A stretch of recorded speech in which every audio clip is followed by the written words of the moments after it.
This meeting of the House Higher Education Committee will come to order, and first thing we're going to do is consider the report from our subcommittee concerning House Bill 74. Chairman Amerson is the chair of that subcommittee, and we do have copies of that substitute made available to everyone. And so, Chairman Amerson, I'll turn it to you. Thank you, Mr. Chairman. Your subcommittee met last Wednesday, which I believe was about the 9th of February, and considered House Bill 74. I'd like to do a little bit of history. Prior to that time, unfortunately, the author of the bill had to go into the hospital, and we're very happy to see that he's back with us today. We had talked with the president of Georgia Military College, General Boylan. We had talked with the representatives from North Georgia College, and we had talked with our counsel. I don't see our counsel here. Well, anyway, we all agreed that it needed to be subdivided and to take North Georgia College and State University completely out of the bill. And that is the reason that today we have the substitute to House Bill 74, LC number 285477S. This substitute has been agreed to by all parties, and the members of the subcommittee asked for a due pass without reservations. Thank you, Chairman Amerson. Representative Kidd, you want to add anything to the chairman? Anyone in the audience who would like to speak for House Bill 74 or against? If none, the chair will entertain a motion, and there is a motion from Chairman Amerson and a second. Do pass on the substitute to House Bill 74. Any other discussion? If not, all in favor say aye. Aye. All opposed, no. And we do pass the substitute to House Bill 74. Thank you, Chairman Amerson, and your subcommittee for their work and their attention to this matter. Thank you, Representative Kidd. Our next item, or our agenda item, is House Bill 59, and Chairman Tom Rice will come and share with us some information. We also have the sign-up list that I trust is completed, and we need up here before us at this time. And so, Chairman Rice, welcome, and you may proceed. Thank you, Mr. Chairman, and members of the committee. I thank you for the opportunity to appear in front of you today with House Bill 59. I also want to thank the Chancellor and his staff for working with us on this bill to the extent that they are able to work with us in terms of trying to reach some agreements on various parts of it. I think they have approached the issue that we're talking about today in policy forms. In some ways, I just don't feel like they are enough to amend the problem. Here, this is, as I start, Mr. Chair and members of the committee, I want to make sure that we all understand, and you understand, that my personal position on anything that has to do with immigration is that those people who are here legally are very, very welcome. Legal aliens, documented aliens are here legally, are extremely welcome in this state, in this system based upon their qualifications. This is a great benefit to our cultural heritage. Is this on or not? Well, that's a good question. That's the podium mic, isn't it? This is two right here, isn't it? Okay. Okay. I don't think you're going to. Do you have a It's off now? Not plugged in, guys. Oh, Somebody unplugged it.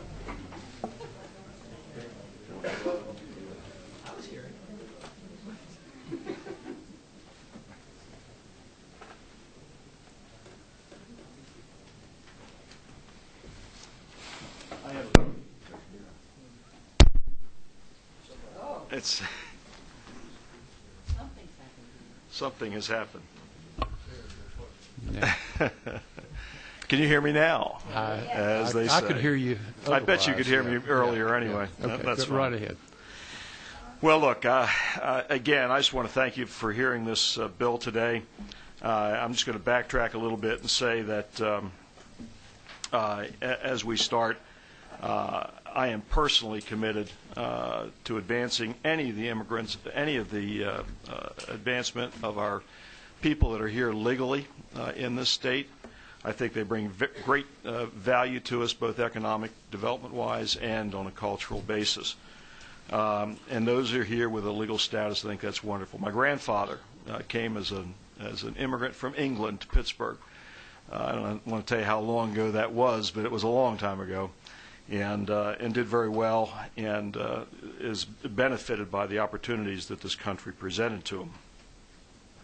House Bill 59, though, deals with the issue of those who are not here legally, and it's brought to us basically because of the issue that came up last summer with regard to the Kennesaw State University student who was and is a member of the enrolled in the university system and was found via a police stop to not possess documentation indicating that she was here legally. And that brings the issue up of should public benefit such as the dollars that are spent to provide seats in classrooms for Georgia students be available to those who are here illegally. And the answer to that, in my estimation, as with every other public benefit that we have, with the exception of K-12 education and health needs, is no. And that's what House Bill 59 seeks to clarify in the law and to make abundantly clear. In 2009, I sponsored HB 2, which clarified specifically what public benefits were. We did that bill because the federal system called Systematic Alien Verification for Entitlements, or the SAVE system, required that state code define what public benefits are. It's all part of the application process to be able to use the SAVE system. And therefore, that's what HB 2 did at that particular point in time. HB 2 did not include post-secondary education as a public benefit at that point in time, and therefore did not require the use of the SAVE system to document the legal status of a particular student. I am not aware of the university system of Georgia now or in the past using the SAVE system or any other system to ensure that the public benefit of enrollment in the university system was applicable to the applying student. HB 59 only ensures that those who are legally here gains entrance to the USG system for post-secondary education. Mr. Chairman, I'd ask the members of the committee to take a look at the bill, and I'll just take you through it. It is very, very simple and simply amends a section of the code that's already in place. On line 38 of page 2, it adds post-secondary education to the list of public benefits.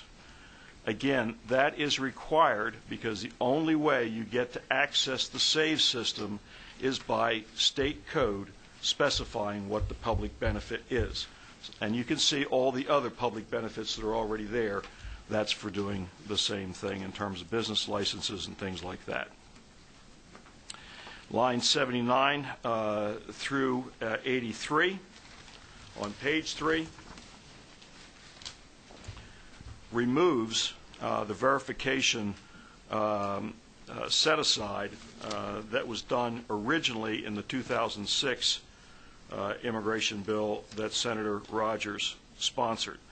And just so you're sure of what that does, on line 57 it says this code section shall be enforced without except as provided in subsection D of this code section, or where exempted by federal law, every agency shall verify the lawful presence in the United States of any applicant for public benefits. In line 59, it says verification of lawful presence under this code system shall not be required, and that applied to that section 79 through 82, where it was not required for the Board of Regents to use the system to verify the legal status of the student. That is removed from the bill. Line 84 and 85 all just simply references a federal law that has to do with the eligibility for public benefit provision.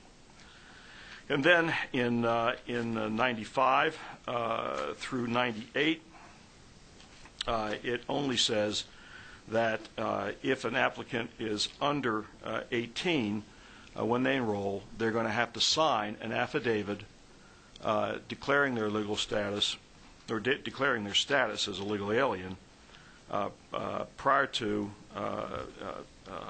or after, within 30 days of their 18th birthday. And then they can continue the enrollment process. So, and that's it. That's the entire bill. Very simply, what this bill does is to add post-secondary education to the list of public benefits that must be verified using the SAVE system. And that will tell us if somebody is here who claims to be a legal alien, and maybe their visa's expired or something else has happened. It will tell us whether or not they should be allowed enrollment into the university system. And that's the substance of the bill, Mr. Chairman and members of the committee. I believe that this bill is needed. There is no way of knowing, even though the university system, and some reports I've claimed said there are 500 or so students that may be here unlawfully or not with legal status.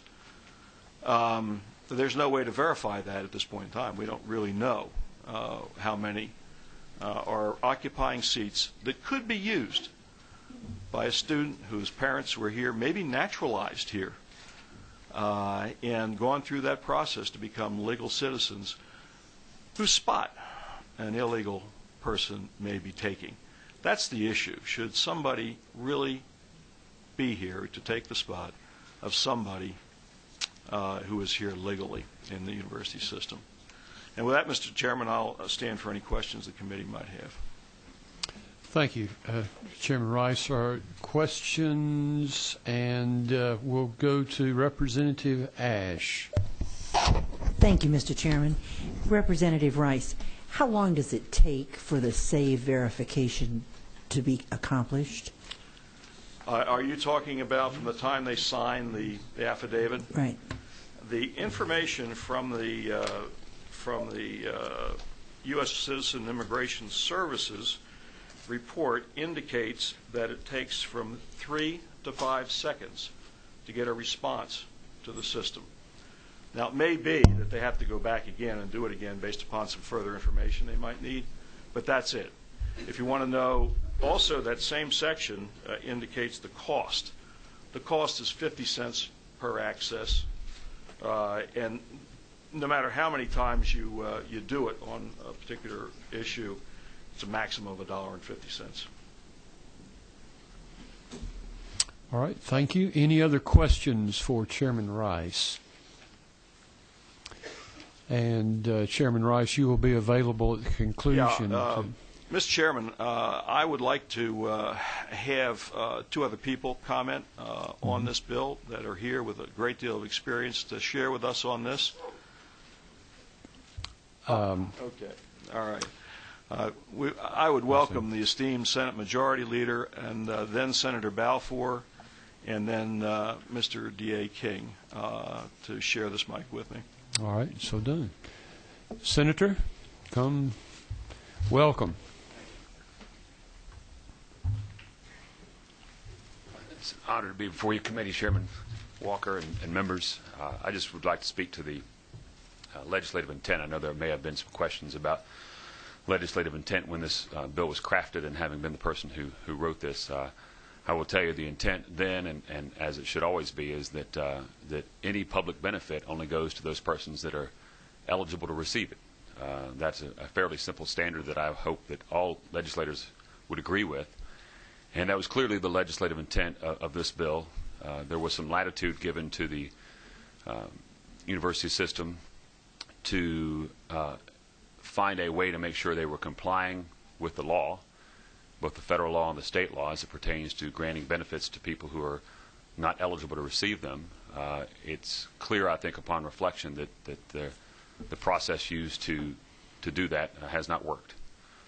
There is a database that Representative Rice, or Chairman Rice, has mentioned, the SAVE database, which is used all throughout state and local government very successfully.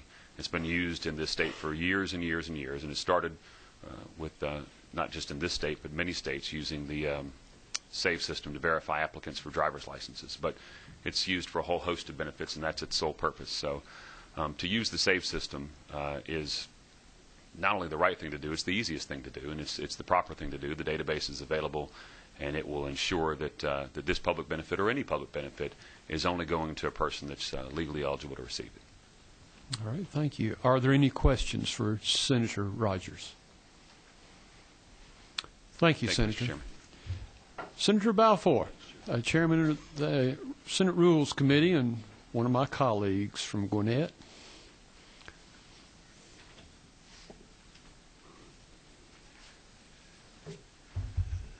Thank you, Mr. Chairman, committee members. I'm here to speak in favor of this bill and maybe just give you one example. I think the university system did a good job of this summer of going over this issue and trying to solve a lot of the problems, and I think they've gone a long way. I probably would like to see them go a little farther, which I think this bill does. One example would be basically the idea that we're not going to let anybody illegal in the 5 schools that there's no room for them in. I'll give you the example of a soldier who was about to go to Fort Benning for the summer, but was already registered for classes at Gainesville College. And he went to Fort Benning for the summer, serving his country, and after the summer, when he was done, he got home and found out that his parents didn't open up his mail when he was gone because they thought that was kind of illegal to do, and he hadn't paid a certain bill because for the whole summer he was at Fort Benning. So he shows up at Gainesville College trying to see what classes he can get with 2 weeks left before school's going to start, and guess what? There's no room for him. Now, in some respects, that's a good thing. We're using our universities. But Gainesville College isn't one of those 5 schools. Gainesville College isn't on that list. And if there's one student at Gainesville College that's not legally here, they took a space of a legal citizen who not only is a legal citizen, but someone who's serving in the military trying to serve our country. And you know, doing it for the top 5 schools that obviously are full is not. There's a school, brand new school in my district, Georgia Gwinnett College. When it comes to the last 2 or 3 weeks before school starts, there's not a class to be had. I can give you specific examples there of a student who was about to go to Ranger School, but at the last second decided he didn't want to go to Ranger School. He wanted to go back to school. His father was kind of happy about that, until he found out there was only a couple classes he could take because the school was full. Now, that's a good thing. We're using our school. We're using it fully. But if there's one student at Georgia Gwinnett College that's not here legally, that student is losing his position to someone who's not here legally. Now, maybe they thought in advance and they qualified early, and the legal citizen try to qualify late. But should legal citizens be standing behind the line of people who aren't here legally? Now, those are two examples from two small schools that aren't part of the 5. And I dare say you could name 10 or 15 schools in the system that when you look 2 or 3 weeks out at the end of the season, right before the school's supposed to start, that they're full. But if they're full of one illegal, that could be an illegal that's taking a legal spot, and that's not right. And that's why I'm supportive of this, and I appreciate your time, and look forward to any questions you might have. Thank you, Chairman Balfour. Are there any questions for Chairman Balfour at this time? Thank you for coming. Thank you. Excuse me, did I have a question? Mr. Chairman? Mr. Chairman? Senator Balfour, there's a question. Maybe one question here, if you don't mind. I'm sorry, Mr. Chairman. I do apologize. Transportation's upstairs, and I heard about this bill. Senator, how long in the process right there for, an applicant comes to a school and they apply for a bill? First of all, apply to be accepted into college. What is the cost of that person being qualified to look at those papers? What would that cost for the staff go to make sure a person is qualified to review the immigration papers, which are quite complex? I don't believe that's what they're talking about in this bill. What time? How long is the process? This is the actual bill dealing with the immigration, right? Yes. Verification of immigration That's right. with the colleges, right? So an applicant fills out going to college, and this particular employee says, "Hey, this person is not illegal." Who qualifies that person to say that, to review those immigration papers right there? Because those are some complex documents, wouldn't you say? Isn't that true? Yeah, that's. I will tell you this. You have the examples of the student at Kennesaw College. Yes, sir. And if she's doing in-state tuition versus out-of-state tuition, that one person is costing the state of Georgia over the course of 3 years, what, $30,000, $40,000? Yes, sir. I know what that one number is. But here's someone who's here not illegally in the state. It should at least be paying out-of-state tuition. Now that has been corrected under the things the university system is doing now, if they can catch it. But the cost of it, you'll have to talk to Representative Wright. See, that question is so simple. I'm going to let my assistant answer it. Okay. Representative Chairman, may I get one more too after that follow-up question? Chairman Rice, that's fine. If you want to answer that question, the first one.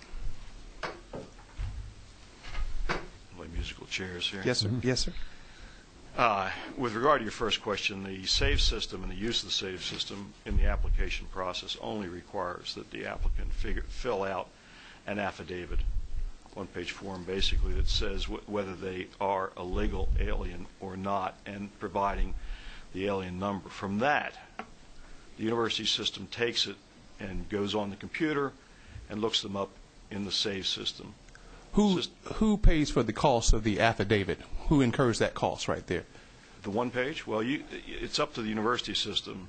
Okay. Mr. Long. It's either added to the cost of their application fee, or the university system eats it one way or another.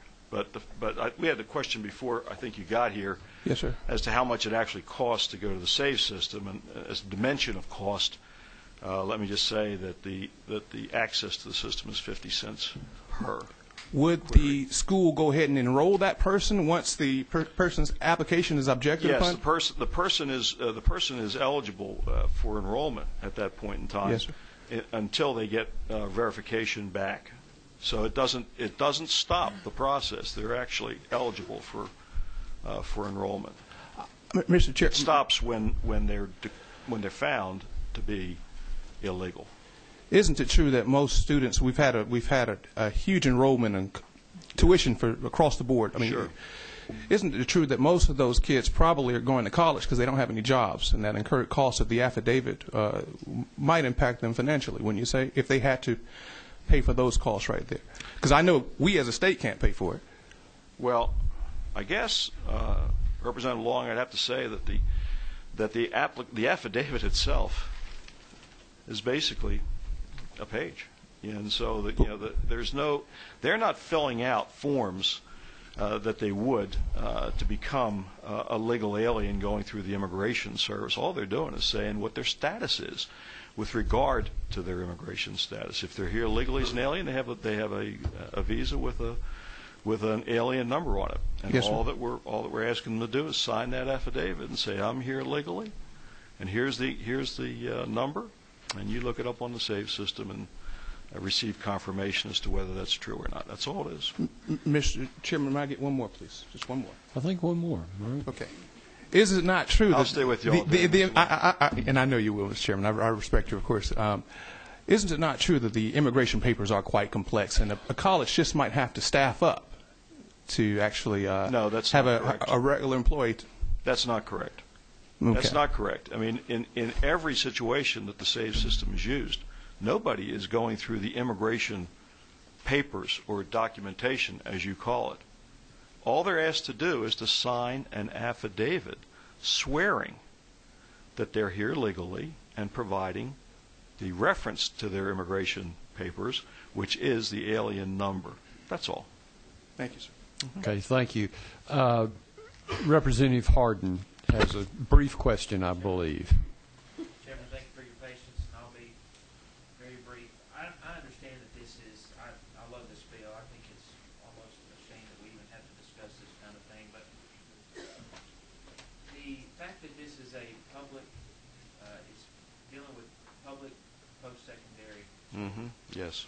Help me understand if, with private schools, if there is, say, TEG money, is there any way that we could expand upon this, maybe later on, to include those to where it's not just the public university system, but anyone who is looking to get dollars that are therefore coming from the public? Well, this bill doesn't address that. I mean, it's a great idea. I haven't addressed that issue in this bill, and frankly, I don't know how the TEG dollars would flow in that situation. I think, you could look at Hope dollars and TEG dollars and things like that. They both go to private schools. Or is that really? That's really not the case, because what we're really talking about here is the teaching budget that we provide to the university system of Georgia. That's $1.7 billion per year. When you add on to that the other things that we provide in terms of funds to the university system, it's 1.8, 1.9 out of about a $5 billion budget. They receive the greater portion of their money from grants and contracts and other things that they do called sponsored funds. And so we provide the greater part of what's called the teaching budget. Okay. Thank you.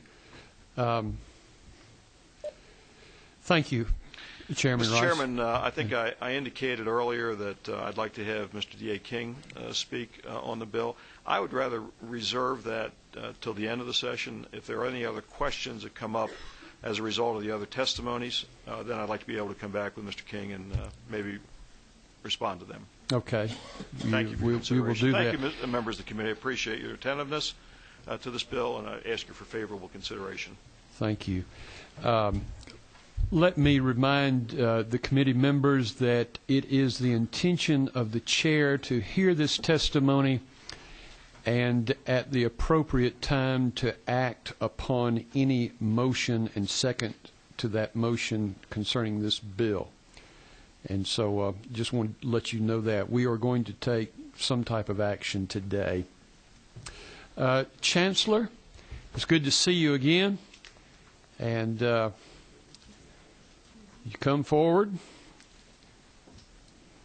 And we're glad that you're not retired yet, but we're glad that you're here. Well, I'm not so sure I share that sentiment. Let me first say, Mr. Chairman, thank you very much for the opportunity to appear before the House Higher Education Committee.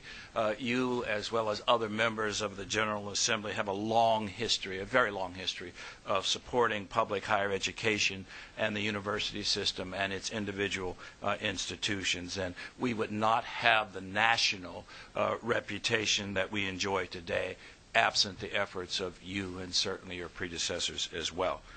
Now, of course, you'd have to be living in a time capsule not to be aware of the public debate over illegal immigration.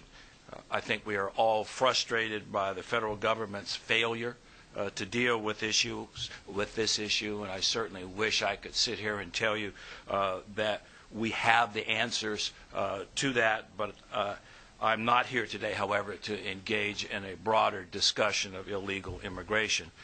Rather, I'm here with a much narrower purpose to report on what steps the Board of Regents has taken in this area and to discuss also some potential implications of House Bill 59 on the university system and its reputation, a system which has often been described by many of you as the crown jewel of this state's assets.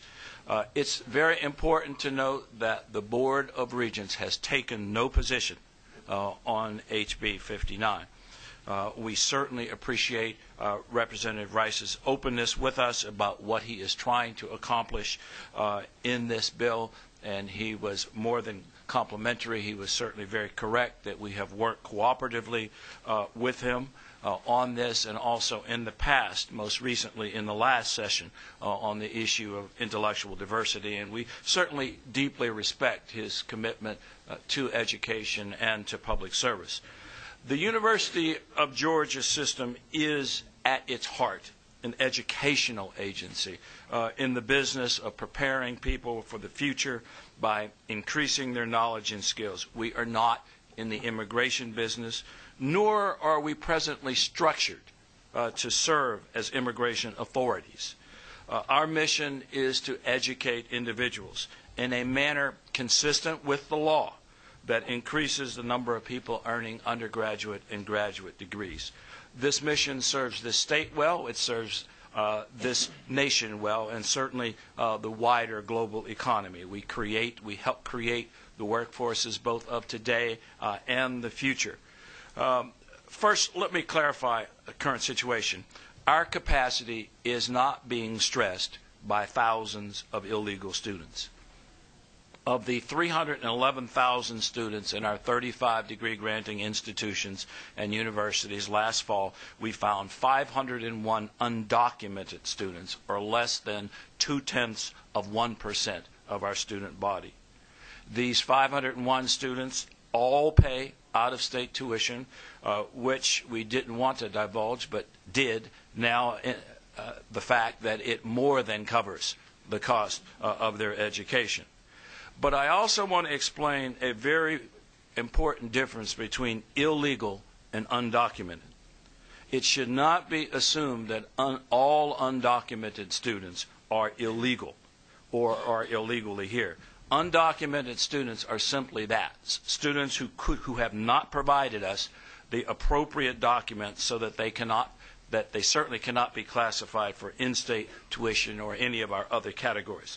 The number of undocumented students will in fact fluctuate as individual cases are solved. Let me give you a few examples of the undocumented students on this list.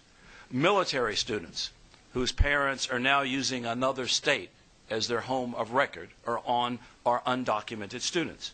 The child of a parent who is the family lives in this state, the majority breadwinner works in another state and is not paying Georgia taxes.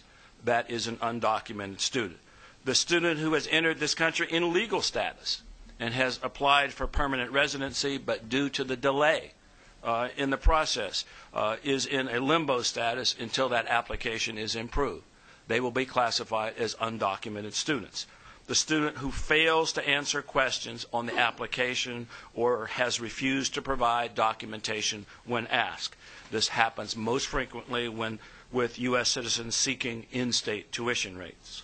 So the 501 undocumented students are not all illegal students.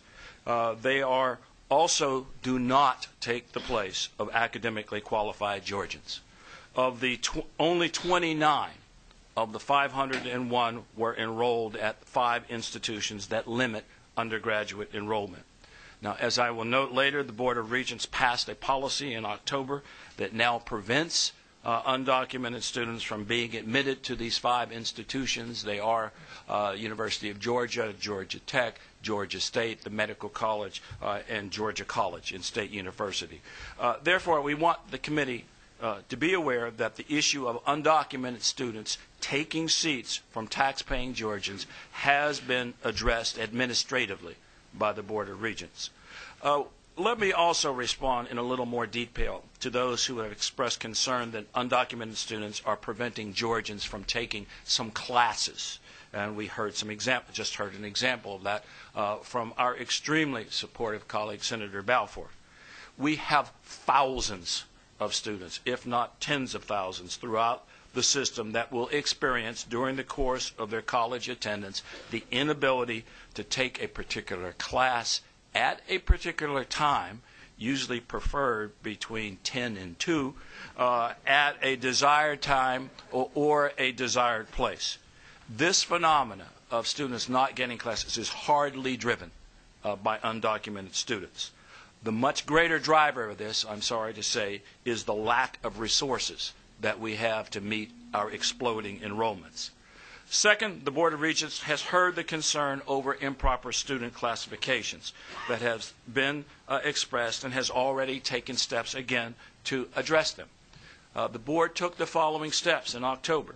1, students must now sign a statement on the college application that if they make false statements, they are subject to immediate dismissal from the institution and to prosecution for false swearing, which carries a penalty of up to 5 years in prison and a fine of up to $1,000. 2, students must now declare on their application whether they are applying for in-state tuition or not. 3, USG institutions must verify the lawful presence in the United States of every single student who applies for in-state tuition.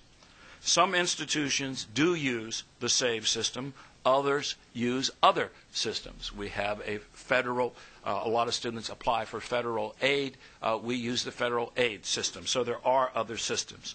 And 4, as I said earlier, the board has closed off 5 institutions to undocumented students altogether.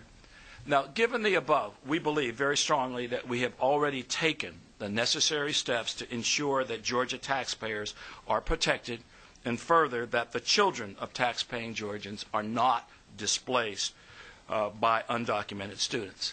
Now, finally, I would be remiss in my role as Chancellor if I did not suggest that any discussion that you have on this legislation should also be cast in the context of the world, the broader world, not just this state, but the broader world of higher education. Higher education is a very competitive, it is a very reputation-driven business. Just as our farmers and businesses are competing with those in other states and beyond, our colleagues in universities are also competing for the best faculty and student talent on a nationwide basis. The university system of Georgia is one of the more highly regarded systems in this nation. Georgia is only one of 3 states in the U.S. with 2 or more top 20 public universities. People now want to come here. The last president we hired came to us from the state of Washington.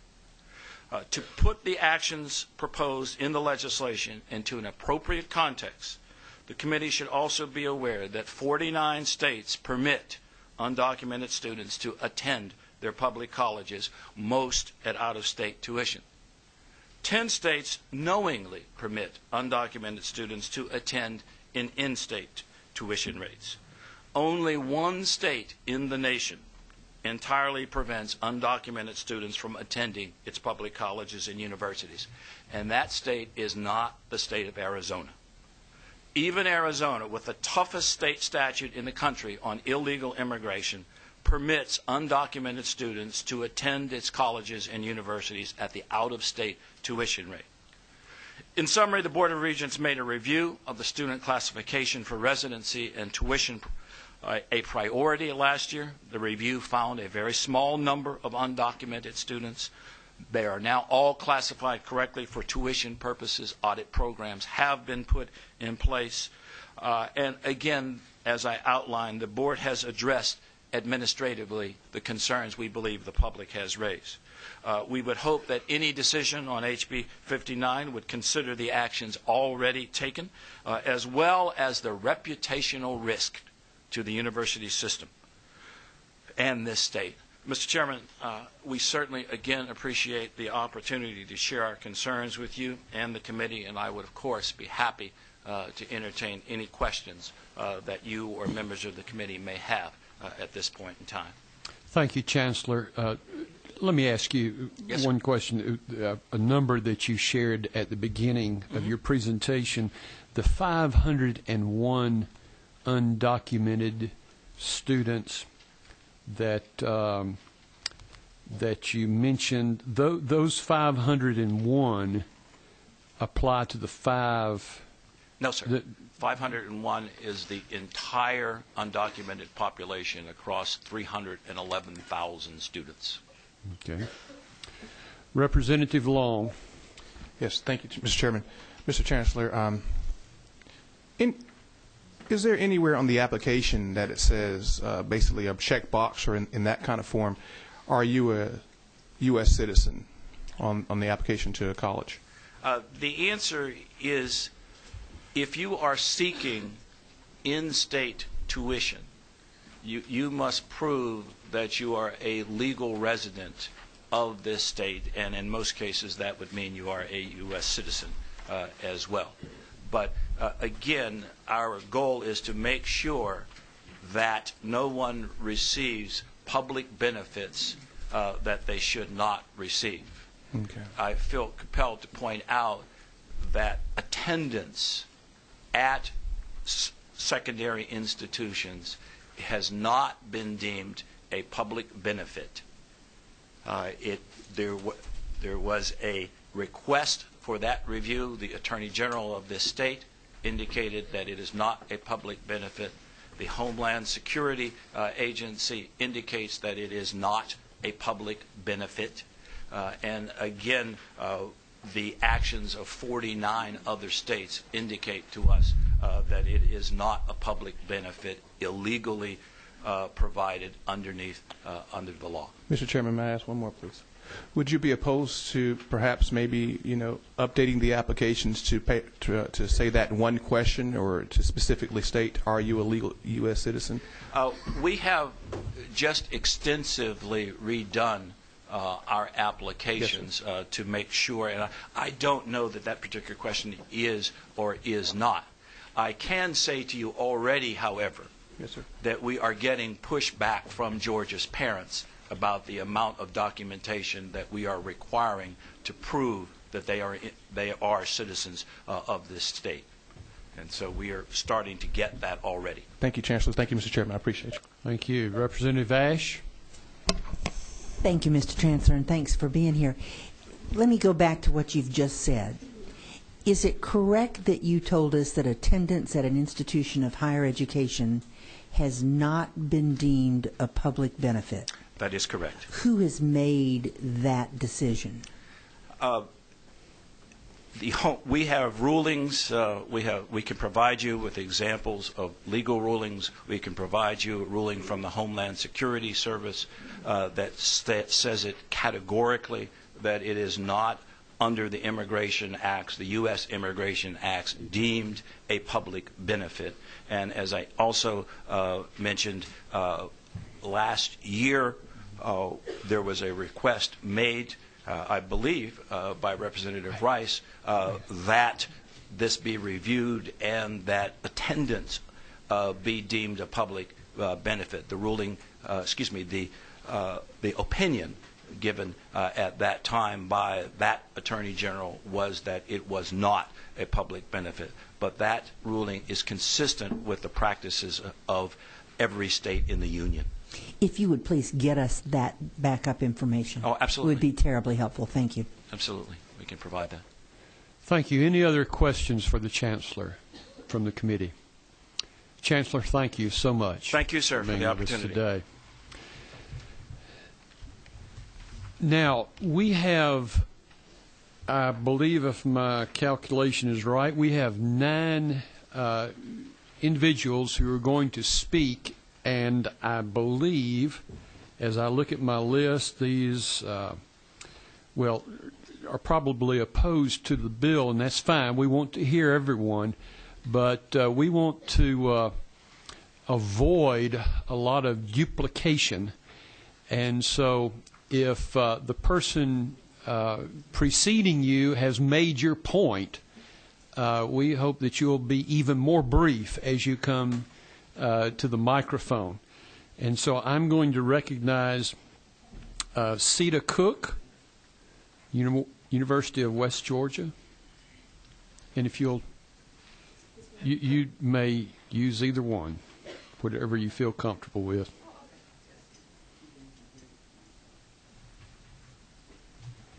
Thank you, Mr. Chairman. My name is Sita Cook. I have a PhD in history and actually have taught some things about the history of immigrants and have taught U.S. history in high school, community college, and starting in 1992 at the University of West Georgia. I did not come to the Capitol today in order to speak, but when I saw the announcement of this meeting, I realized that I really had to speak. Some of my most dedicated and creative students over the years were born outside of the United States. They wanted so much to learn the history of their family's new country. Some had the documentation that was not required until the 1920s or later. Some did not, and I did not always know that information. All were proud of continuing the tradition of immigrants becoming good and dedicated Americans and Georgians. Before they could enroll at the University of West Georgia or take my classes, they had to be fluent in English and have important study skills. I now know that many of them, including Jennifer Coatl at another school, paid out-of-state tuition, meaning they and their families had worked in sacrifice to support not only their own education, but in effect that of other students who paid less as Georgia citizens. That I want to echo what the Chancellor said about the schools being larger. Since I came in '92, every year more and more students were begging to get in, to have extra space in classes where there just were no chairs, to the extent that a few years ago I developed a basic email answer about why I did not allow anybody else to be in the class past a certain amount, and told them how to game the system online and maybe find a spot when it opened up. But there's no way that could have been because of undocumented citizens. A college education allows immigrants to learn exactly what many people say that new Americans should learn, as well as the knowledge and skills that will enable them to become more productive participants in and contributors to the Georgia economy. I ask you to let Georgia keep the proud tradition of supporting the education of all who wish to learn, including those who were unable to gain the documentation or did not know about it, however they arrived in the United States. Thank you. Thank you, Ms. Cook, or Dr. Cook. Thank you. Mrs. Cardenas? Ms. Cardenas. Good afternoon. Good afternoon. These chairs are comfy, by the way. My name is Eva Cardenas, and I'm a member of GLAR, which is the Georgia Latino Alliance for Human Rights. I stand here before you today as an organizer, a college student, documented or not, a Georgia taxpayer. More than anything, I stand here today as a daughter of immigrants that have been in this country for more than 23 years. Like many other immigrant parents that have worked endless days doing backbreaking labor in order to provide their children with opportunities that we might not be able to find in our country of origin. Because you see, Chairman and members of the board, it has been agreements such as NAFTA that have made my parents, myself, my cousins, and other people that are living in this country into economic refugees. I say this because I believe that that's important in order for you to understand what this bill means. HB 59 seeks to deny access, regardless of academic excellence and merit, to students from all 35 institutions of higher learning. While I understand that in this political climate it is easy to win votes by getting into the anti-immigrant rhetoric, I don't think that that's the way that Georgia wants to go. I don't seem to understand how this bill that you guys are talking about today is a step in the right direction, and how this makes economical sense. Between 1876 through 1965, the notorious Jim Crow laws were passed. And this is where states such as Georgia became tainted with one of the many states known to systematically hinder the African American community from economic, education, and social prosperity. Black students were denied access to higher education because, according to this nation of laws, the African American community was to be separate but equal in the name of racism and segregation. While in 2011 we might not be proud of our past segregated history, it is legislative attempts such as HB 59 that seek to alienate and create a second class of people, which questions whether we have actually learned anything from our past history. This is not a bill, and I want to repeat this, this is not a bill about economic prosperity nor the betterment of Georgia. Rather, it is a bill that will deny the basic human right for access to higher education to all human beings. On October 13, the Board of Regents showed a report that showed that less than 0.02% of undocumented students were actually attending the university system of Georgia. So undocumented students are by no means taking seats from American students. Rather, students, regardless of status, that may have been admitted into our university system have proven themselves to be academic qualified. Nothing more, nothing less. It is under the same report that announces the myth with regards to the undocumented students that are attending colleges to the expense of the taxpayers' money. Documented or not, we pay taxes. Rather, the report demonstrates that this 2.0%, which translates into basically 501 students out of the whole student population of 310,000 students, are paying out-of-state tuition, which begs the following question. If Georgia is under a current economic budget crisis which threatens hope to be cut, teacher furlough days and layoff from professors and staffs are happening all over Georgia, why in the world are we telling the undocumented students that are paying out-of-state tuition not to pay anything? Why would we deny that money to go into our universities and our college system? I don't seem to understand, again, how that makes any sense. The report clearly denies the reasons as to why now you want to ban undocumented students from all universities. The only thing this bill would do is turn away academic qualified students only to isolate them and make them into a class second citizens, which is pretty much what happened during the Jim Crow era, and we all know that that was the wrong way to go. It is with extreme urgency that I ask you to oppose HB 59, and remember that the offspring of that same person and same individual that you are now trying to keep down is the same person that in the future their children will be looking at history books and wonder how much and little understanding we had. Thank you. Thank you.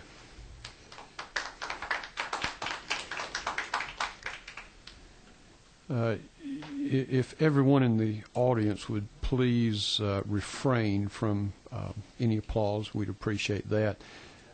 Ms. Tanya Harris Boselman. And Ms. Boselman, if you'll take a couple of minutes to share. Okay, thank you. Thank you very much. It's Tana. Oh, Tana. There's no I'm Y sorry. in there.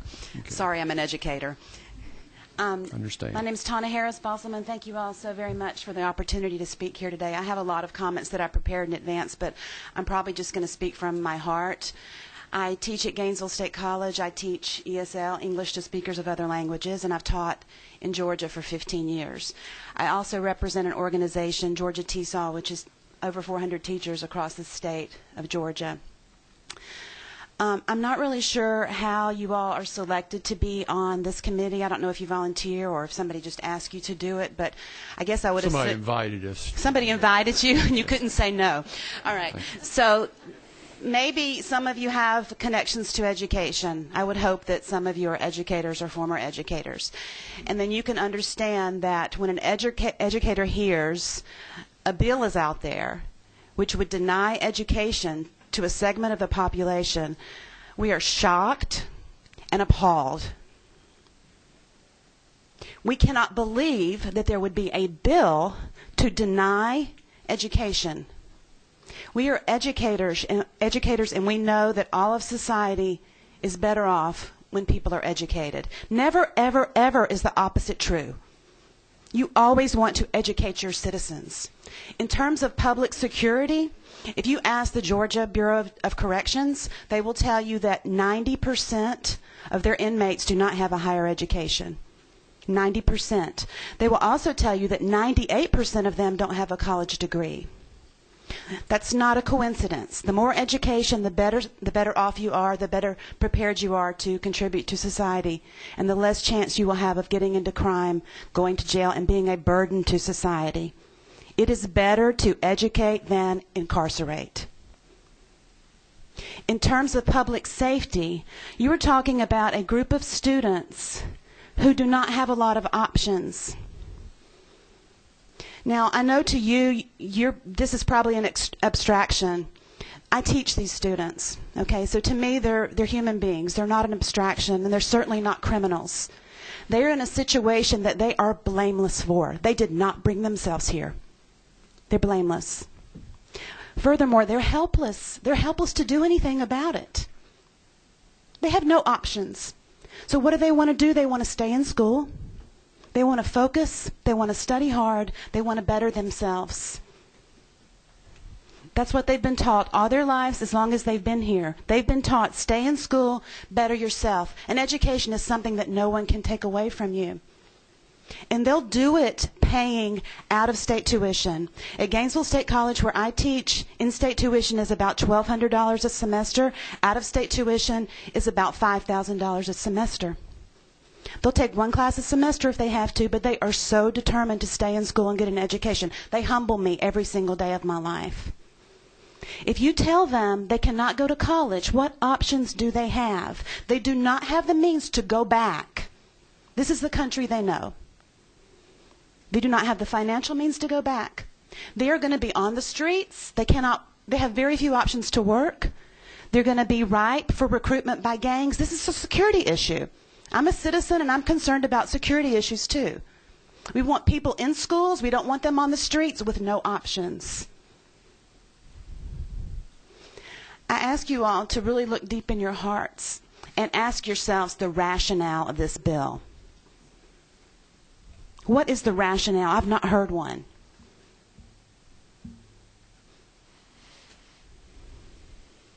When you academically disenfranchise a segment of the population, who wins?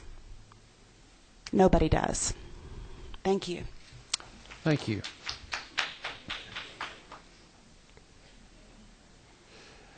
Mr. Roberto Gutierrez. Gutierrez. Mr. Gutierrez, could you take about 2 minutes? Sure. I'm gonna try to be. I hate to pull the plug on anyone, but sure. if you'll. Given the fact that I got only 2 minutes, I just wanna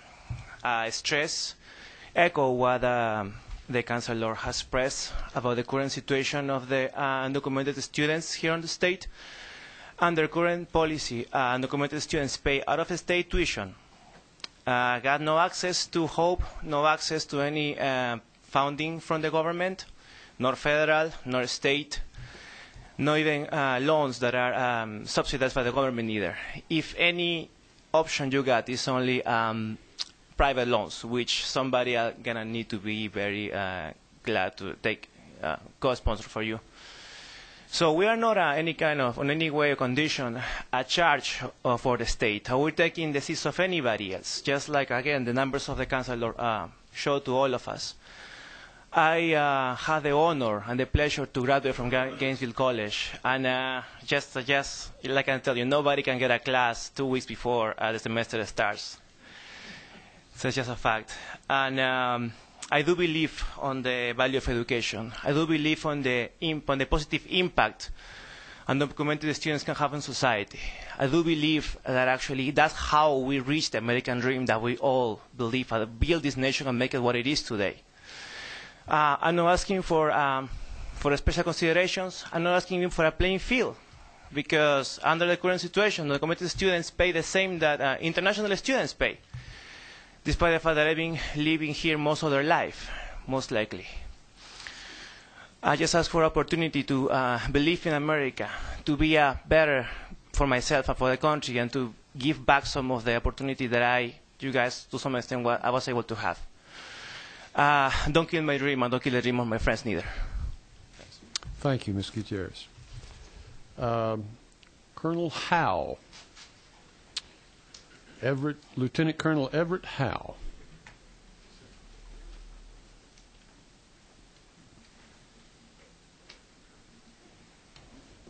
Thank you, Mr. Chairman. I'm a member of Atlantans Building Leadership for Empowerment, a coalition of about 24 church organizations in the metro Atlanta area.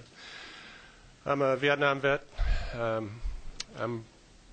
think not that many people lived in the 50s and 60s like I did. I went to university in the South where we had to boycott segregation businesses. And now I feel like I've been put back into the 50s and 60s again. And it's very discouraging. It's caused a problem at home because I'm upset with bills like this one. And in fact, today's paper from Jay Bookman, who I used to never read because I considered myself a pretty staunch Republican until recently. It's about abandoning the South is short-sighted. We don't want to give up. Sometimes I want to give up when I see what is the reason for this bill. You've heard that before from the other people. You make a profit on the students with out-of-state tuition. So why don't you want students that have been here for a long time, graduated from Georgia high schools, not to go to our colleges? Do you think they get out of paying taxes, the parents? No. No one gets out of paying taxes. I did a study for the Republican Immigration Board this December. Undocumented family of four versus a U.S. citizen family of four living next door in a poor apartment. They both pay property taxes of $2,400 a year. Undocumented and U.S. citizen families. They both pay grocery taxes of 3%, maybe soon to be 7%. Retail purchases are 7%. Gasoline taxes, everybody pays that. You can't get out of it. Neither one of them pay state personal income taxes because they don't make enough with a family of four. But the U.S. citizen gets lots of benefits that the undocumented don't get, even though they both pay into the system.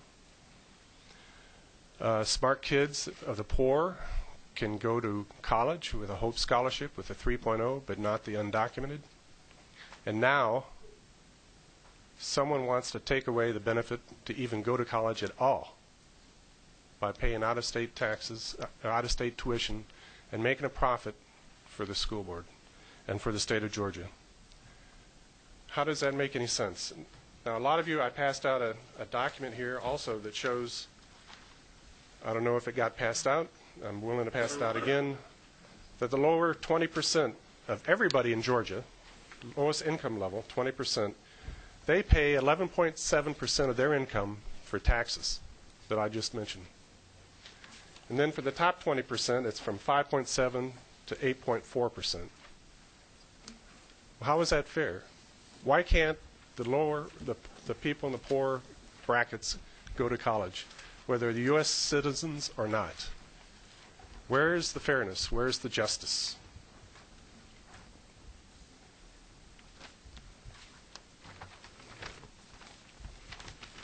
I'd like to have answers to that. If we make a profit, why are we doing this bill? If I had my way, we would change this bill to allow in-state tuition. 10 states across the country allow in-state tuition for their undocumented students that graduate from their high schools and have good grades. 10 states, including Texas. What about the Hope Scholarship? Anybody can buy a Hope Scholarship lottery ticket. Anybody can win. You can just fly through Hartsfield and buy a ticket, and if you win, you collect, minus the taxes. But only U.S. citizens can get the Hope Scholarship. Where's the fairness? And now, are you willing to make it even worse by taking away any ability for a few students that actually get to go? I would hope not. I'd entertain any questions on my chart. Thank you. Representative Knight. Thank you. Lieutenant Colonel, thank you for your service to the country. And this question is perhaps directed to you. I'm a CPA by trade, and I've heard a lot of comments from the people coming up to here saying that, this is economic and this is no means to go home, or talking about, just like you did, bringing up paying taxes. And what I don't understand is one, how can you be undocumented, and I guess in a case where you don't have a federal ID that you can report on income taxes, okay? And in the case that we just heard with one of the teachers getting up saying that, out-of-state tuition was $5,000 a semester. I assume that's 3 semesters a year. 3 semesters a year. Where is this money coming from? And how is it that in some cases we don't have money to pay taxes, or there are no taxes being paid, but yet there are money that is coming in that is paying for out-of-state tuition? And as a CPA and as someone who is out there protecting the taxpayer and also trying to protect the state and making sure that we're operating in this budget time that we're in, it's crucial. There seems to be a difference here, and I'm sorry to direct my question directly at you, but I've heard several comments here regarding, taxes and not being able, no means to either go back, but there's means to pay in-state tuition. There's something that is greatly, opposing here, and I can't figure it out. Well, I'm glad you asked, because a lot of people share the questions you have, but everyone can get a tax identification number. It starts with a 9. It's just like a Social Security number. And you can pay taxes using that tax identification number. In fact, it's a great benefit to our federal government, because the people that are undocumented that have a tax identification number, they pay taxes, they pay Medicare, pay Social Security, but they won't get the last 2 back. So that's how that's done. As far as students going to college and affording out-of-state tuition, hopefully they're the most brilliant ones that actually get a sponsor or someone to provide them a scholarship. That's the only way I know they can do it, unless they get a loan from someone that's also a sponsor. Well, I appreciate your comments. I still don't see as a CPA and a tax preparer, the amount of income that we're talking about that leads to an out-of-state tuition being paid, and all of a sudden there's no members, and there's something that doesn't add up there. Well, that was the point I made with the chart. Poor people are not likely to go to college, especially if they don't get the Hope Scholarship. The Hope Scholarship is their hope. And of course, paying out-of-state tuition. We're talking, maybe 50 students, 100 students that are actually truly unauthorized aliens that are in our colleges. So that's very few people. Thank you for your comments. Okay. Thank you, Colonel. We appreciate you being here today. Also, we have a Mr. Shinani, is that correct, from UCLA, or Ms. Shinani? Yes. How's that?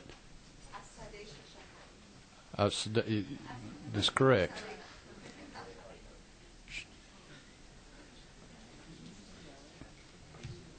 Yes, thank you very much, Mr. Chairman. My name is Azadeh Shahshahani, and I'm an attorney with the American Civil Liberties Union of Georgia. We are an organization founded in 1920, and we are committed to defending and protecting the Bill of Rights. I just wanted to cite you an example of just one student who can be illustrative as an example of the many students who could potentially be affected by the passage of this measure, the student that the ACLU of Georgia has interviewed. Jose arrived in the U.S. at age 4, and he has lived here in the U.S. for 19 years. His family moved to Georgia in 1999. He attended Metro Atlanta High School, where he was accepted into the gifted program and took numerous AP classes. Jose was determined to attend Georgia Tech and fulfill his dream of becoming an engineer. He served as president of the Math Club, vice president of the National Honor Society, treasurer of the Beda Club, and as member of the Interact Club and a student council. He got a perfect score on the math portion of the SAT, a feat that had not been achieved for over 20 years at his high school. He graduated with a 4.11 GPA and was class valedictorian. He was the only member of his graduating class to be accepted into Georgia Tech. Jose was overjoyed, but then devastated because he knew that he could not attend Georgia Tech as his family could not afford the out-of-state tuition. He decided to attend Georgia State instead because it was more affordable. He enrolled in the honors program and continued to excel academically while searching for outside scholarships. He eventually reapplied to Georgia Tech and received a private scholarship that helped pay for the out-of-state tuition. In 2009, he graduated with a bachelor's degree in computer and electrical engineering with high honors. Jose is currently interning as an electrical engineer with an industrial plant in Atlanta and is researching ways to continue his education and obtain a master's degree.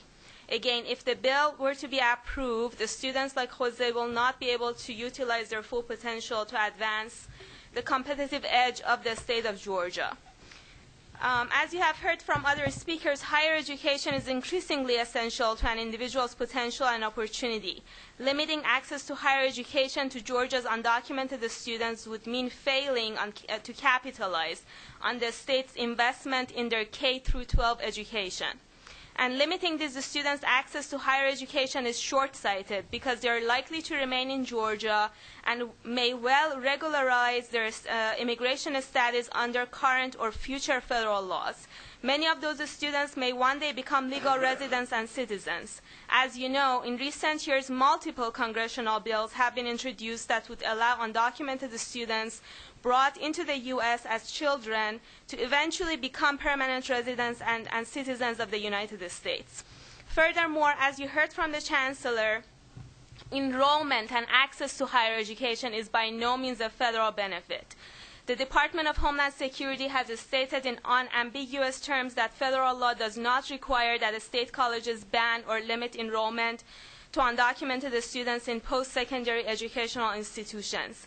As the Department of Homeland Security has itself informed the state educational institutions, admission to public post-secondary educational institutions is not one of the benefits regulated by the Illegal Immigration Reform and Immigrant Responsibility Act of 1996 and is not a public benefit under the Personal Responsibility and Work Opportunity Reconciliation Act of 1996. To meet the statutory definition of a state or local benefit, a program, including a post-secondary educational program, must provide payments or assistance to an individual by an agency of a state or local government or by an appropriated funds of a state or local government. This language does not cover mere enrollment in an institution of higher education. And lastly, providing students who graduate from high schools in the state with a college education furthers principles of fundamental fairness. Undocumented college students are, by and large, talented high achievers who arrived in the U.S. as children because of the choices their parents made. They grew up in this country and persevered against the odds to graduate from high school and secure admission to Georgia colleges. The public policy interest in providing educational access to undocumented young people was recognized by the U.S. Supreme Court.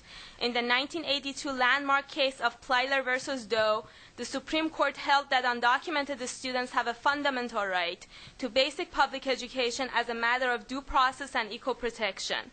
The court observed that denying undocumented children access to K through 12 primary education, quote, raises the specter of a permanent caste of undocumented resident aliens, encouraged by some to remain here as a source of cheap labor, but nevertheless denied the benefits that our society makes available to citizens and lawful residents. So on behalf of our membership, on behalf of other advocates and Georgia residents, I would like to urge you today to vote against this bill. Thank you very much. Thank you very much.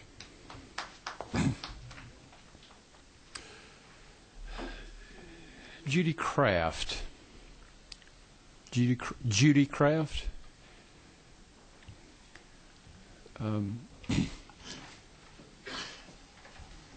Ms. Kraft, our previous speaker took 5 minutes, 9 seconds, and 2/10. Could you see if you could, and we appreciate your passion for the issue, but could you be brief, please? Thank you. Yes, thank you. My name is Judy Kraft. I live in Gwinnett County, and I've been interested in all subjects concerning illegal immigration for quite a while. And one of the reasons I'm a concerned citizen is because I'm concerned that Georgia is the fastest growing state in illegal immigrants. And I think that we do not need to do things that make us more of a magnet. But first of all, I want to say that we are a nation of laws. And you are representatives.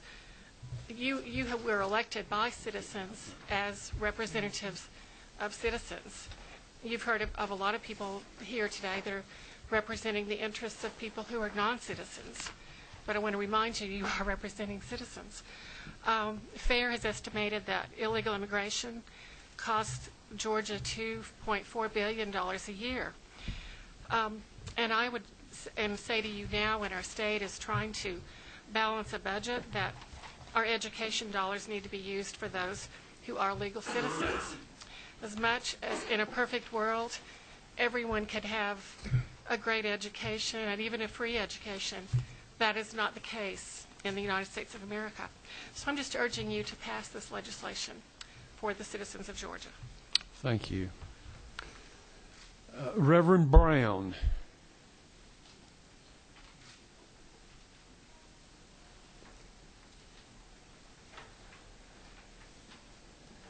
And Reverend Brown, if you could be brief, 2 minutes, I yes, would sir. thank you. Thank you. And it's not Brown. My name is Reverend Joyce Myers Brown. Yes. And I'm a citizen of DeKalb County and a proud Georgian. And I would like to say a word on behalf of the church. I don't have a written testimony or anything prepared, just a lot of passion. Because I think most of you probably are persons of faith, whatever your faith is. And all of our faiths, all of the faiths that I know, affirm love of neighbor and care about mercy and justice. And everything we have heard today should make us reflect on how our sacred scriptures, how our understanding of God and God's will enter into all of this. My own denomination, the United Church of Christ, has been on record for many years through our general synods as favoring comprehensive, humane immigration reform. The kinds of things that this bill and some others are addressing is not certainly lending towards a positive reform. It certainly is not humane. And in my view, it's not comprehensive. It's not just. It's reactionary. It's dehumanizing. And many other things we've heard other people speak to. But I would just appeal to you to think of your faith and what you're saying to these young people, these teenagers who were brought here as young children, most of them, not by their choice, but think of what they can add to our society. And think of your conscience when you vote. And God bless you in your deliberations. Thank you. Thank you very much.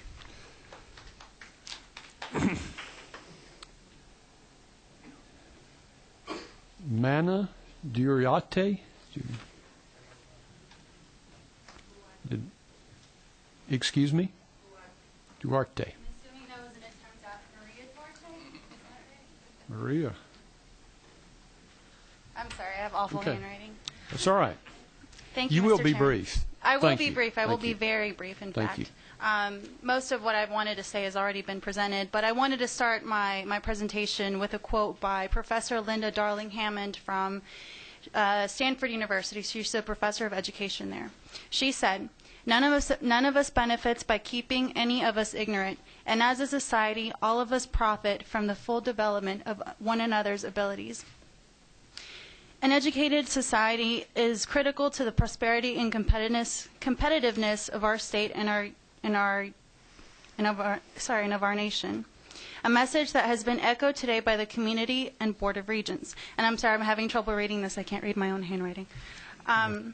The rhetoric that underlies this bill is essentially the same rhetoric that wanted to create an underclass of people by keeping African Americans illiterate and denying them access to equal education. So we wonder, is this really about undocumented students receiving public benefits?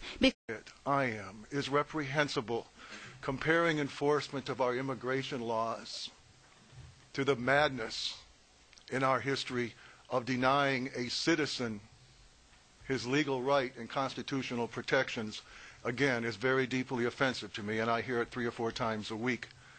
On the law, it's been said, Mr. Chairman and members of the committee, that over and over, by the way, maybe I can say enough times that I'm going to stop and buy a hairdryer on the way home, but it's not going to make it true. It's been said over and over that post-secondary education is not a public benefit. And we have been told that the Department of Homeland Security, a law enforcement agency, has vouched for that concept. I know the letter that is being discussed. It's come from a man named Jim Pendergraft, who was a former sheriff in North Carolina, who I know personally, who went to work for ICE for a time and was the liaison between state and local governments and ICE. I like Jim Pendergraft very much, but he is not an immigration judge or a legislator. Federal law reads like this, if I may, and I'm almost done, Mr. Chairman. State or local public benefit defined. Any grant, loan, professional license, commercial license, or any retirement, welfare, health, disability, public or assisted housing, post-secondary education, food assistance, unemployment benefit, or any other similar benefit for which payments or assistance are provided. Now, I was deeply involved in 2006 when Senator Rogers put his bill into place, the Georgia Security and Immigration Compliance Act. At the time, we were sure that if we simply cut and pasted the federal definition of public benefits into the state code, that there would not be any confusion. We were blissfully ignorant at the time, and we are here trying to make it clear that the intent, as Senator Rogers testified, of the 2006 law was to make sure that our finite public benefits go only to people who are eligible. We said it then, and I'll say it now. It would be great if the state of Georgia could afford to educate everyone who wants to come to the United States or to Georgia. But we have to have rules and regulations about who is eligible for that education. Mr. Chairman, I don't know if I've made my point. I wanted to point out that Senator Balfour mentioned a soldier who could not get into a local university. And then I heard, well, nobody can get in there 2 weeks. The reason the soldier could not get into the university is because all the seats were taken. The concept, again, that we can somehow put an infinite amount of students into all of our universities besides the 5 that have already been regulated is absurd. The soldier in question was Senator Balfour's son. And I know too many people who cannot get their children into our university system. One last thing. I'm more familiar with federal code than I ever wanted to be, but I can tell you all very clearly, with great respect, that federal law makes it a crime, even an offense, to harbor, shelter, transport, employ, or to encourage an illegal alien to remain in these United States. And I use the accurate description. I mean no offense. But it's an offense multiplied with a higher penalty for doing what I just described, for commercial profit. if we are going to use a point that we can somehow make money as a state by violating state and federal law by charging illegals more to get into college while we pay their parents less, which is the reason they're here to begin with, I would submit that that is deeply offensive as well. I am very hopeful, Mr. Chairman, I have not gone over the time that you wanted me to, and I also want to make it clear that I am more than happy to answer any questions. Thank you, sir. Thank you. Representative Long. Thank you, sir. I appreciate you being here. I didn't get a chance to hear your last name, sir. King, K-I-N-G. Mr. King, isn't it true that the Chancellor was just here? That is true. Okay. Isn't it true that he stated that it wasn't a burden on the amount of kids or illegal immigrants or however you want to define it, was not a burden on the system? What the Chancellor stated, what I heard was confusing to me. In one breath, he told us that it was not a burden, and then he mentioned the lack of resources, which was the real problem. So what you say... But he did say that, though, right? He did say that. When you say, isn't it not true that he's qualified to make that statement, being the Chancellor and all?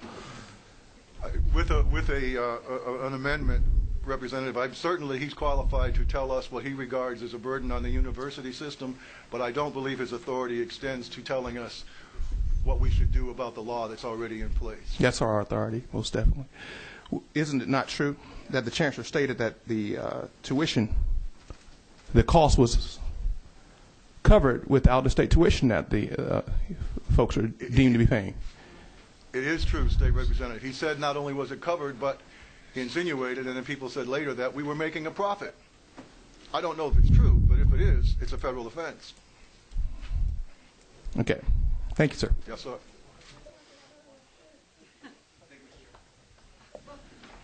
Representative Murphy, go ahead. Thank you, Mr. Chairman. Mr. King? Yes, sir. If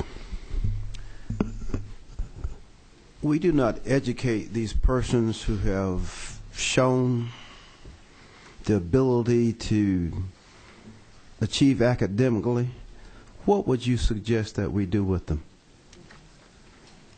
It's a difficult question, State Representative, and it's one I've wrestled with for more than 10 years since I started doing this at my own expense, and my answer every time is this. We have immigration laws and borders because a large part of the planet would like to live and work in the United States. Of that I am very proud. What must happen is that we adopt a policy that discourages people from coming here illegally. We have proven statewide and nationwide that every place our immigration laws are enforced, people leave.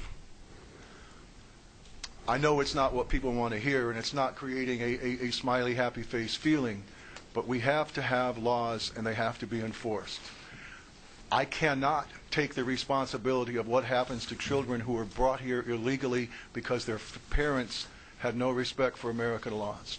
I don't know that that answers your question, but the one thing that cannot happen in my world is that we ignore the law and let everyone come here and take a benefit for which they are not eligible. Okay, sir. Just as a follow-up, Mr. Chairman.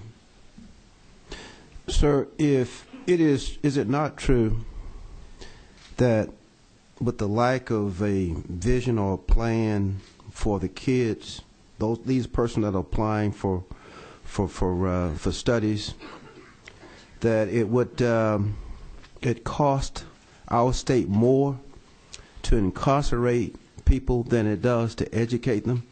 If you had a choice between educating and incarcerating, what would it be? Well, I respectfully, State Representative, I reject the question. If we have a choice between obeying and disobeying the law, I will go for the former. I want to make it clear, great respect, that we are in no way telling someone here in violation of our laws that they cannot attend a privately funded college. What we are here saying is that we want to clarify the law that was put in place 5 years ago that says we cannot be allowed to take taxpayer dollars in violation of the law and educate people who are not eligible for that education. So is that the answer to my question, sir? I hope. Okay. Thank you. Thank you. Representative Long, you have a question. Hi, Mr. King. Again, thank you, Mr. Chairman. I appreciate you. Isn't it not true that in the 50s and 60s we had some pretty foul laws that were just deemed to be wrong, right? Wouldn't you say? You just stated that That is true, State Representative. Okay. We just buried one of our officers. Now, I live in a zip code, that's troubled with blight, crime. It's cool to come up here and say, hey, we have all these different grandiose ideas. We can make a new law. It's easy to make a new law. It's very hard to work and to put forth a program to educate folks. Those folks are going to come back. We have to defend ourselves. What are they going to do on the streets? Besides, if you have no options, we have in Buckhead, we have people driving trucks through stores, stealing jeans right now. Our economy is horrible. Georgia is #1 in bank failures. This is a time that we need to throw out education to everyone, because we are fighting I'm living it every day in my district. I've had an apartment complex with 6 murders since September. Okay, and I just don't understand, and I'm offended. And if you look at my record, you'll find out that I stand up for racism or whatever, or racial issues on either side of the aisle. I'm very lonely in my district now because I've stood up for some folks, and I endorse some people for opportunities. We have to stop this in Georgia. We just lost $150 million in our ports. We got $600,000 from the federal government to deepen our ports, and we're trying to follow after Arizona and Mississippi and things like that. This is Georgia. I do apologize, Mr. Chairman. I know I'm out of order. I do apologize. State Representative, I am here at your service, sir. What is your question? My question is basically right here. Shouldn't we work to come up with a plan? Isn't it true that we should come up with a plan to educate folks, especially at a time when we're dealing with crime and we're losing our state patrol officers? We're spending, the state spends $17 million out of my one zip code to house inmates. I think I have your question done. Thank you. May I respond? Yes. It goes seldom noted, but last year and the year before, we lost a Border Patrol agent each time who was killed by people coming into the country illegally. That's true. Yes, we should educate people. And yes, we should enforce our immigration laws. And if I have offended you in any way, I will certainly apologize. My offense was taken at the constant association of the civil rights battle in the 50s and 60s that you brought up again, between people who getting their constitutional rights as citizens and people coming into our country illegally and demanding benefits that are excluded to them by our current laws.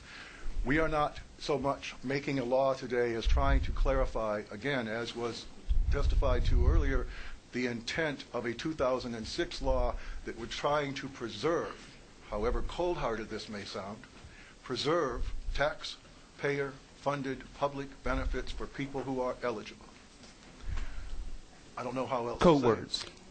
Code words? Say again? Code words. Code words. Okay, I think we've taken care of that question and answer. Thank you. Representative Knight. Oh, I'm sorry. Mr. Chairman, I have one last question, and then at the proper time I'd like to be recognized for a motion. One last question. Mr. King, I'm still in limbo as to, I've heard the economics of this, and I've heard about tuition and charging and all the money that it takes to go and pay for an out-of-state tuition here. But I'm still, and again, I'm only a small-time CPA. I don't do a lot of tax returns as far as with immigrants, legal or illegal. But can you enlighten me as to the process, as to the taxes? I know you said you're very familiar with the federal code. Yes, sir. Could you do that briefly? I can, Mr. Statement. A previous witness brought up something called an individual tax identification number, commonly known as an ITIN. The IRS will issue an ITIN to anyone who cannot obtain a Social Security number. If you have an ITIN, you can file an income tax return. It is supposed to be only for that purpose. It's used now against regulations from the IRS for different purposes. But people in the country illegally can file a tax return with an ITIN. From several years ago, I remember that there were somewhere around 8 million ITNs issued at the time, and less than a quarter of those resulted in an income tax return. If I may close, Mr. Chairman, may I have 30 seconds? Yes. I want everyone to know that the code word here is when people use immigrant and insult immigrants to describe people in the country illegally, and that I'm very proud to have on the board of advisors of my self-funded organization people who would resent the reference to the term code words, including proud immigrants, Hispanics, and African Americans. I resent the fact that at age 58 in my country I have to say that, but I'll continue to say it every time it comes up. And I appreciate your time very much, sir. Thank you, Mr. King. Chairman Rice, if you'll conclude here, and I'm going to be recognizing Representative Knight for a motion. Well, thank you, Mr. Chairman. You've heard a lot of things here said today, and I think they're very confusing. This bill is extremely simple. All it does is say that our post-secondary education is subject to the same view as all the other public benefits that we've already described in this state, that all the municipalities, all the counties, and everyone else in every department across the state is subject to, in terms of investigating the legal status of those who claim to be here legally.